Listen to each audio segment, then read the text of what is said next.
Udah belasan tahun pakai Windows tapi masih belum activate? Ayo kunjungi scdkey.com, link di deskripsi, ada diskon besar untuk semua produk. Misalnya di sini Windows 10 Pro OEM Key Global. Klik Buy Now, masukkan kode promosi KO25. Sekarang harganya turun menjadi $16,84. Klik Submit Order. Pembayaran bisa menggunakan kredit card, PayPal, hingga GoPay. Setelah pembayaran selesai, key akan dikirim ke email Anda. Cari di Windows Activation. Masukkan key-nya.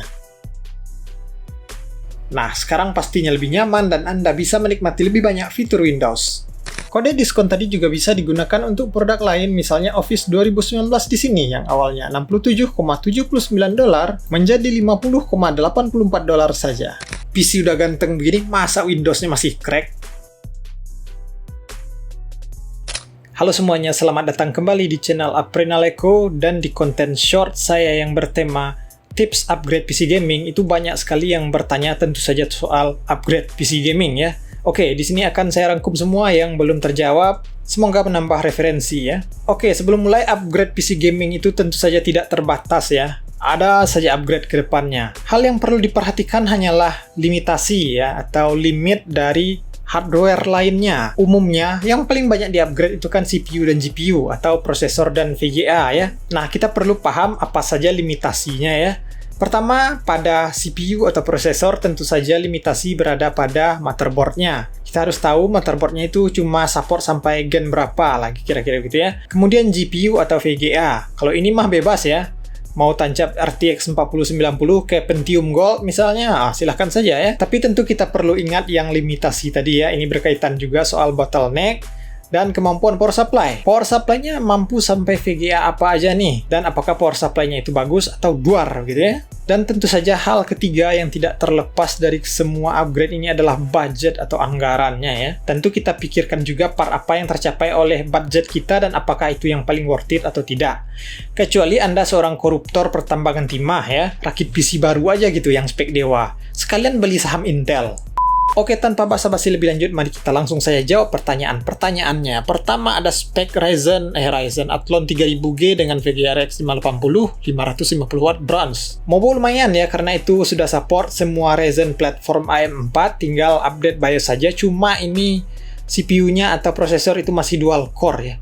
2024 masih dual core, waduh, itu sangat-sangat membottleneck ya. RX 580 pun juga kena bottleneck pastinya. Diharapkan upgrade ke Ryzen 5 3600 ya. Untuk power supply-nya sendiri 550W bronze, itu bisa menggunakan RX 6600 XT yang terkuat. Untuk bekas yang baru ada RX 7600 polos atau 4060 Ti. Pertanyaan kedua, 3700X B550 GT1030. Wah, ini beli VGA cuma buat ngidupin PC doang ya. GT1030 gitu loh. Tapi di sini power supply-nya cuma 500W bronze ya. Waduh, upgrade mentok kemana kalau tanpa ganti PSU? Jadi amannya itu RX 6600 polos. Kalau iseng-iseng boleh coba 6600 XT atau 3060 polos. Kemudian 4600G Mobo A520M RAM 24GB NVMe 512 550W 80+. Nah, 4600G ini performanya mirip dengan Ryzen 5 3600 ya, sama-sama maksimal 4,2 GHz. Jadi disarankan untuk upgrade di 6600 XT juga, sama dengan nomor 1 tadi pertanyaannya. Yang barunya juga 7600 polos atau 4060 Ti. Pertanyaan selanjutnya, 2400G. Mau nabung buat VGA eksternal, apakah VGA 11 udah cukup untuk sekarang? VGA 11 2400G, itu paling nyamannya buat main Valorant aja gitu maksimalnya ya. Di sini tidak diinfokan power supply dan mobonya apa ya. Kita asumsikan saja 500W yang bukan duar. Sekelas 4 core 8 thread-nya 2400G itu bolehlah kita berikan 1060 untuk bekas dan 1650 kalau VGA yang baru. Itu masih ada yang baru ya.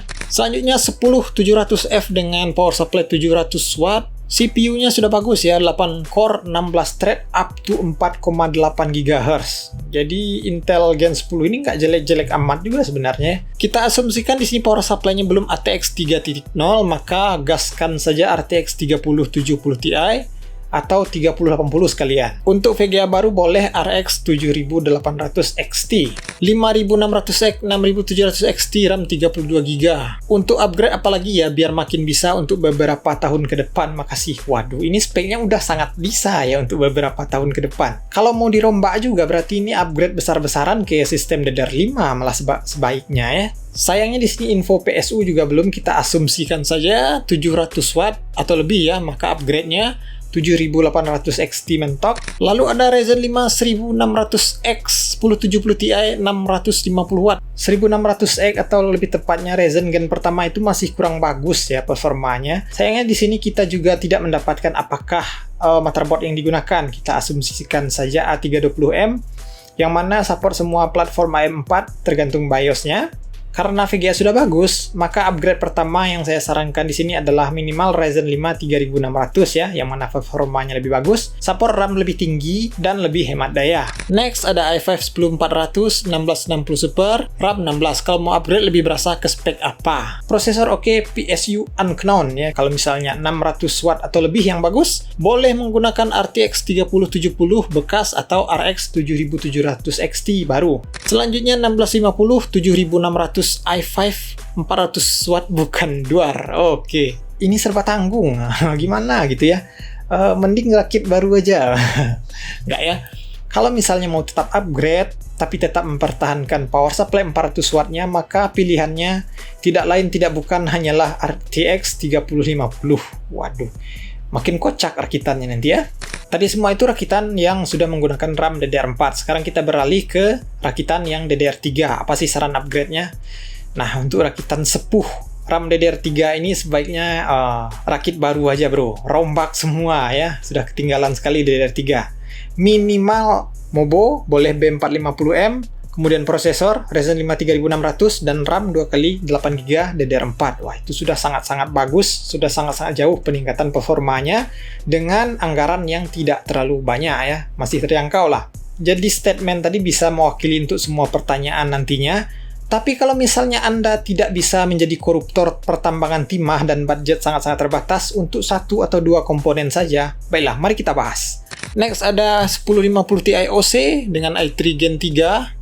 Mending ganti apa yang rada kere-hore? Kere-hore ini patokan orang berbeda-beda ya, tergantung kastanya mungkin. Lalu ada i5 Gen 3 RX 580 4GB. Waduh, ini susah sekali pertanyaannya ya. Kalau kita upgrade hanya ke i7 3770 misalnya, kurang berasa juga sih peningkatan performanya. Jadi kayaknya ini nggak perlu di-upgrade kecuali sudah ada dana untuk upgrade minimal 3 komponen yang saya sebutkan tadi. Mobo B450M, Ryzen 5 3600, RAM 2x8GB DDR4. Selanjutnya i7 4790 RAM DDR3 8GB single lux 550W. Apakah GTX 1660 Ti oke? Sepertinya mau upgrade VGA ya. Wah, bagus ya. 1660 Ti itu sangat bagus. Walaupun prosesor di sini i7 4790 yang masih sedikit membottleneck, tapi tidak apa-apa, kita gaskan saja untuk performa gaming termaksimalkan. Lalu saran upgrade untuk i7 2600 GT 530 RAM 8GB. Kalau power supply-nya duar, kita belikan saja GTX 1650. Kalau power supply-nya lumayan bagus, kita ambilkan GTX 1060. Oke, jadi banyak sekali pertanyaan. Semoga jawaban saya tadi bisa membantu ya. Jika ada teman-teman di sini yang lebih berpengalaman atau punya saran yang lebih bagus untuk pertanyaan-pertanyaan tadi, silahkan tuliskan juga di kolom komentar ya. Semoga ada lebih banyak tambahan referensi lagi.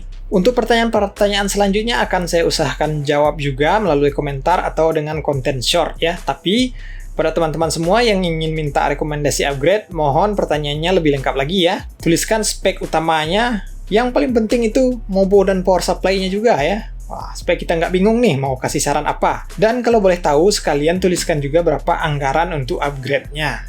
Nah, soal upgrade-upgrade ini, jangan lupa kunjungi juga link tree saya bro. Ada di deskripsi dan bio Instagram.